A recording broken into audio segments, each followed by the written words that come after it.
Nebraska is gearing up for a massive recruiting weekend. Over the next couple of days, the Huskers are hosting some of the best prospects in America, multiple high 4-stars, and a couple surprise flips the media isn't talking about. So in today's video, we're going to go over every single official visitor, who these guys are, what they bring to the table, their interest in Nebraska, what other schools are in the mix, their film, their stats, everything you need to know. And then when it's all said and done, will they commit to the Big Red? So really quick, this video is jam-packed. You're going to want to watch the entire thing because it is nuts. Hit that like button if you're fired up. And also, we are getting so close to 12,000 subscribers. If you're a diehard Nebraska fan and you enjoy daily content, talking your favorite team, talking Huskers, it is a no-brainer. Takes 2 seconds. Hit that subscribe button. Help us at 12,000. Thank you so much. But without further ado, let's dive into it. We have a lot to talk about. Previewing the Huskers' massive recruiting weekend, hosting multiple big-time 4-star names and a couple surprise players who will be making their way to Lincoln. And I want to get things started with arguably the best of the bunch who will be in town.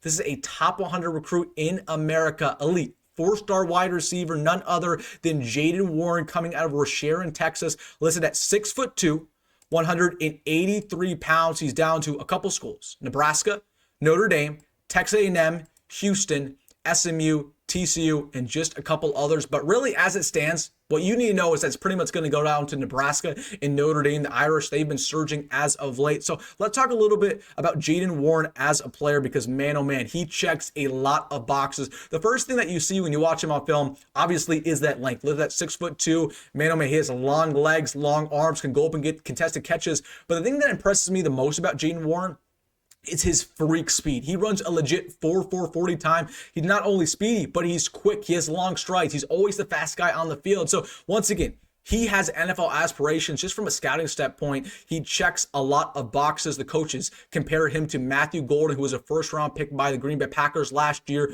He was previously with Texas. So Jayden Warren is somebody who, once again, has a contested catch ability, great hands, great size, great speed, great rounding. He's a physical blocker. He plays against some of the best players in all of Texas. So you know that when he gets to the next level, when he gets to college, as a true freshman, he's going to make his impact felt. He might be in the mix to start from day one. And it also should be noted that he's been shooting up the recruiting rankings. Just a couple months ago, he was a mid 4-star, low 4-star. Now he's one of the best wide receivers in America. And when it's all said and done, at the end of his senior year, he could very well be a borderline 5-star. He had 14 touchdowns last year for his high school squad. So really like Jayden Warren's game. Now talking once again about his recruitment, it's pretty much still wide open. I think really Notre Dame's the only school really in Nebraska's way. There's a couple other in-state schools. He really doesn't want to leave the state of Texas. Again, you got SMU in there, you got Houston in there, but I think if Nebraska makes a good enough push this weekend, they want him as bad as any other wide receiver in this class.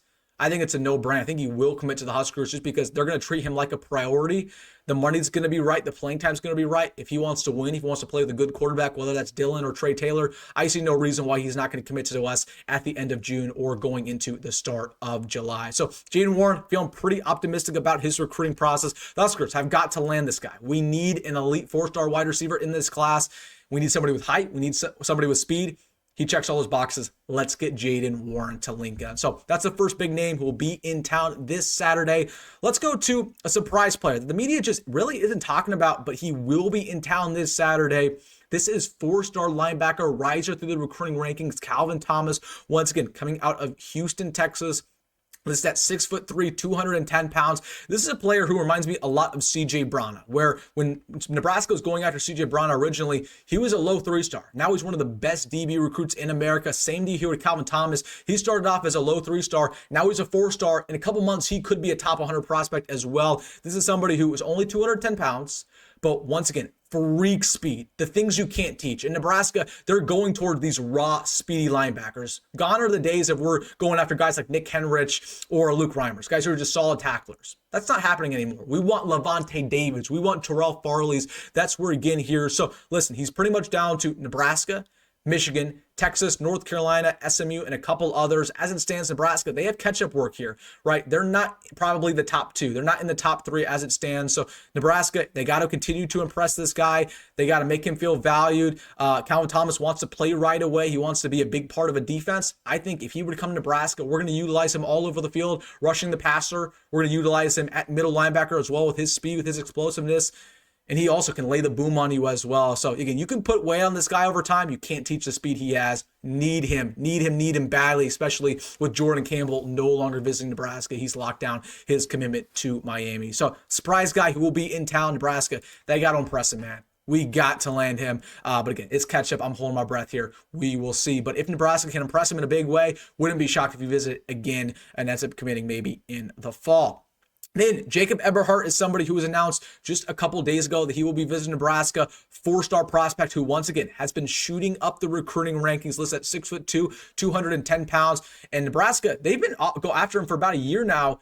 He has blown up, getting offers from Ohio State, Bama, Ole Miss, Tennessee, Penn State, a couple other big names. So Nebraska, this is where the relationships are really starting to pay off, especially in that St. Louis area. They've been going to work over the past couple years. Talking about Jacob Eberhardt, he reminds me of two prospects, Jeremiah Jones, and he also kind of reminds me a little bit of Michael Terry from last year's class in Nebraska. They were originally recruiting him to play wide receiver. Now they want him at that DB spot, playing nickel or safety. Somebody who, once again, has great length. This at 6'2", but once again, freak speed.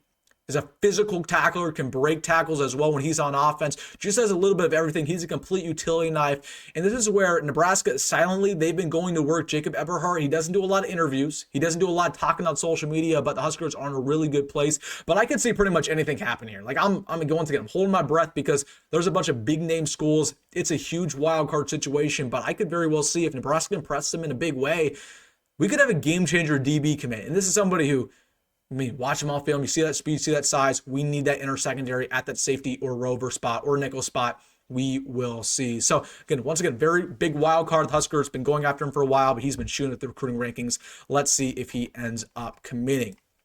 Then let's talk about another surprise player who will end up visiting Nebraska. I don't know if this has been announced by the media yet, but I've learned that Nayland Scott will be in town, borderline 4-star wide receiver who's been committed to Arizona State for about 2 months now. Nebraska, they've been going after him for a while. He visited the Huskers in the spring, really liked his time here, but this is somebody who I told you guys just a couple weeks ago, wouldn't it be shocked if Nebraska tries to flip him when it's all said and done? They're going to try to flip a guy like Nayland Scott. They're going to try to flip a guy potentially like a Ryan Mosley. So Nayland Scott is somebody who is expected to come on campus.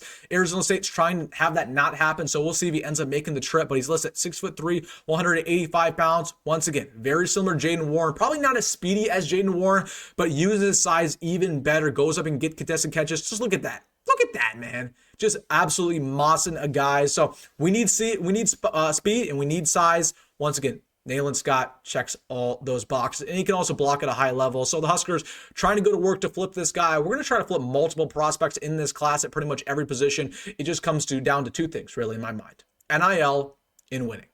If we can win this year, Nayland Scott, despite him potentially having a good visit this weekend, I don't think that's going to flip him. We're going to have to wait to win. And if he can have a good visit and then we'll win in the fall, I could very well see him flip in October, November, or even on signing day. So watch out for this name. I don't know if it's a done deal whether or not he's going to be visiting this weekend. It's still kind of in wraps, but I expect this to be announced pretty quickly that he will be visiting. So watch out for Mr. Nayland Scott. Then a couple other names. Darian Jones is one of my favorite prospects. I believe he should be a 4-star corner. He's, in my opinion, also should be the #1 player in Nebraska. He's been going on a tour of the Midwest, visiting schools like Kansas State, Iowa State, Minnesota. But as it stands, I expect this to be Nebraska or Iowa. I really do. Of course, his brother, Donovan Jones, is a Cornhusker right now in the secondary, but he grew up an Iowa fan. Him and his dad were big-time Iowa fans. It was his dream to be a Hawkeye, so it's going to come down the wire here. I think Nebraska, they do have the advantage, but we're talking about a player in Darian Jones who had 8 interceptions last year. He was dominant at both wide receiver, special teams, and on defense. He can return kicks at a high level. Great speed, great height, about 6'1". He's just dominant all over. He's a track athlete, which Nebraska really likes. I see no reason why Darian Jones, if we continue to build our relationship with him, continue to kind of harp in his ear about potentially playing with his brother, he should be here. He should be a Cornhusker. We need that brother duo in the secondary. We also have it with the Buford brothers. We need it once again with the Jones brothers. But he's a guy who's also a pick-6 magnet. If he gets the ball in his hands, he's going to bring that home for a touchdown. So Darian Jones, love his game. He's going to be committing on July 4th, so watch out for that. Set that on your calendar. I expect it to be Nebraska or Iowa. He's going to visit Iowa next weekend. We'll see what happens. I'd give the slight advantage to Nebraska right now, but it's a coin flip in my mind. we will see with Mr. Darian Jones. A couple other guys I want to get to. Dominic Turnbull will be in town, coming out of Miami, Florida, 6'2", 170-pound corner. This is somebody who, honestly, he was supposed to commit in the spring. And I'm kind of surprised that Dominic Turnbull hasn't committed by now. There's really not another school in the mix here. He's not visiting Michigan. He's not visiting Texas or any other schools that are recruiting him. He's not going to Florida anymore. It's really Nebraska versus nobody else. So I thought he was going to come in the spring. He's waited. We'll see if the Huskers are going to let him commit. I don't know what's going on there. There might be something deeper going on, but he will be in town. He's a guy who has great length with Nebraska likes in the secondary. He has the ability to play both safety and corner. Pretty good speed, but more than anything, man, he's physical. He's a physical tackler, as you'd expect coming out of Miami. So watch out for Dominic Turnbull. He was supposed to commit in the spring. I could very well see him commit on Monday of next week. There's really no other school here, so it sounds like if the visit goes well, things are going to happen very quickly for Mr. Dominic Turnbull. Then a couple other guys I want to get to. Jamal Rule will be in town. This is a running back coming out of Charlotte, 6 foot tall, 210 pounds. Guy who can do just about everything. He's a physical running back, can lay the boom on you, but also has some nice speed to him. Kind of reminds me of Gabe Ervin. That's kind of the comparison I would give him. Very similar to Gabe Ervin coming out of high school. More of a ground and pound type of guy, lay the boom on you, short yardage, but also has some nice speed to him, has some nice quickness. A couple other East Coast schools are going after him. You got NC State, you got Wake Forest in there. Wisconsin's been making a push as of recently. Nebraska, I think things are pretty much wide open. We had Brian Bonner visit last weekend. I don't think we're going to end up getting Brian Bonner. You have DeSeven Walker visiting next weekend. We're still arguably the favorite for him, but that's once it get up in the air. I could see anything happening for these 3 running back prospects. Jamal Rule, if he has a good visit, he could commit, and I wouldn't be mad about it. I think he's as talented as those other guys. So we will see what happens when it comes to Jamal Rule. And then an offensive lineman will be in town. This is Leon Newell at 6'5", 255 pounds out of New Orleans, pretty much down to Nebraska. There's a couple other schools in the mix here, some other regional schools. It sounds to me that Nebraska maybe doesn't have a committable offer right now for Leon Newell, but this is somebody who does have some upside. Very physical player in the pass pro, decent in the running game. Honestly, a little bit undersized, so he needs to put on weight, but he definitely has some freak athleticism to him and some long arms that Nebraska's looking for. So, I mean, his offer list isn't bad. I mean, let's just look at the offer list real quick. It's not bad. I mean, you have Ole Miss in there that they've been interested. You got Baylor in there. You got Missouri. You got Houston. So there's some decent schools going after him. We'll see if Nebraska ends up landing him, but he will be in town. I think the Huskers are just trying to check him out. We'll see if they end up getting him. I doubt it. I'm not going to lie to you. I doubt it. And then a couple other guys who canceled their visit that I want to inform you with. Jordan Campbell has canceled his visit. He was a Miami commit. Huskers were trying to flip him for a very long time now. Miami probably upped the NIL and said, hey, you got to lock us down. He said yes, so he won't be in town. Deacon Schmidt will no longer be in town. He was going to visit, but it looks like he's going to come into Oklahoma. So Deacon Schmidt will probably be sooner rather than later. Pun unintended. And then Valdon Sony, again, there's continuing to be some rumors that he's going to make his way to Nebraska. It's just not going to happen. He's going to be visiting Georgia this weekend. Again, wouldn't be shocked if he ends up visiting for midweek next week, but I just doubt it. I think we're out of the Sony sweepstakes. It is what it is. We got to rebound. We got to find another guy. It's not over with the defensive line recruiting, but man, that's really concerning. So just wanted to give you guys an update around that. All right, guys. Every single prospect that Nebraska has coming on a visit this weekend, we just talked about. Let me know your thoughts down below in the comment section. Hey, if you made this far in the video, you know what to do. Hit that like button and subscribe. Let's hit 12,000. As always, folks, go big guy, don't let it roll, and I'll see you in the next one.